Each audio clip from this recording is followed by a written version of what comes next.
میں ایک جنازہ پڑھانے کے لیے جا رہا تھا، تیسا ایک بزرگ مجھے ملا کہ مولانا میں مسئلہ پوچھنے آیا. میں نے کہا بیٹھے میں جنازہ پڑھا کے آ جاؤں. میں جنازہ پڑھا کے آیا تو ایک اور بوڑھا بھی میرے ساتھ آ گیا. میں نے ان کو بٹھایا ان کا اکرام کرنے کے لیے، کچھ کھلانے پلانے کے لیے. ہاں جی پوچھے کیا فتویٰ پوچھنا ہے. تو ایک بوڑھا پہلے بیٹھا تھا بزرگ آدمی، ایک اب آیا وہ بزرگ، تو بیٹھ گئے دونوں. تو پہلے والا مجھے کہتا ہے مفتی صاحب میرے بچوں نے مجھے مارا ہے، میری کمر کی ہڈی میں مورا ٹوٹ گیا، میں آسا پر لکڑی پر سہارا چل کے آیا ہوں، مجھے فتویٰ لکھ دو اپنے بچوں کے لیے. میں پریشان ہوں. یہ بوڑھا 80 سال کی عمر ہے اس بزرگ کی. خدا جانے پتہ نہیں ان کے بچوں کو کیا مصیبت پڑ گئی تھی کہ باپ کے اوپر ہاتھ اٹھایا. اب میں سوچ رہا ہوں کہ کیا کروں، کیا فتویٰ کروں، کیا ترتیب.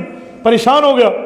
تو میرے ساتھ جو بوڑھا آیا تھا نا وہ اس بوڑھے کو کہتا ہے، حالانکہ پتہ نہیں ایک دوسرے کو جانتے ہوں گے، پہلے آیا تو میرے ساتھ تھا دوسرا، کہتے ہوئے تو اسی قابل ہے، اب تو مفتی کے پاس آ گیا.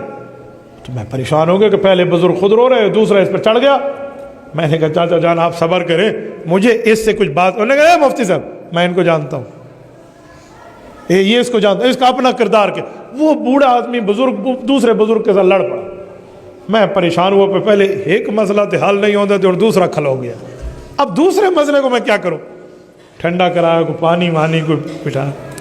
تو یہ جو پہلا بوڑھا آدمی تھا نا جس نے کہا مجھے بچوں نے مارا ہے، یہ رونے لگا.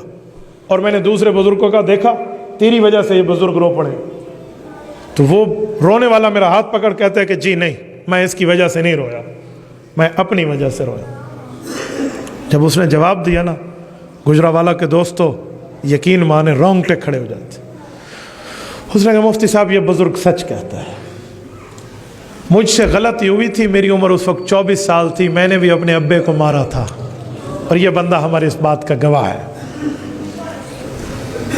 کہا میری عمر اس وقت 24 سال تھی، یہ غلطی مجھ سے ہوئی تھی، میں نے اپنے باپ پر ہاتھ اٹھایا تھا. اور 24 سال عمر ہے اور آج اس کی 80 سال ہے. ذرا گنے حساب لگائیں کتنے بنتے ہیں. 80 سے 20 نکلے، پیچھے 60 گئے، 4 اور نکال دو، پیچھے کتنے بچے.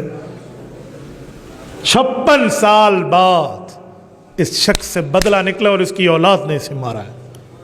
اور آپ یہ نہ سمجھیں کہ اولاد نے دادے کا بدلہ لیا، اس اولاد کو بھی آگے پھر ملے گا. یہ جاری گناہ ہے، یہ چلتا رہے گا، یہ ذنب جاری ہے. تو یہ ہوتا ہے بھائی، کہاں بیٹھے ماں باپ کی عزت اور احترام بجا لانا سیکھو. اور میرے دوستو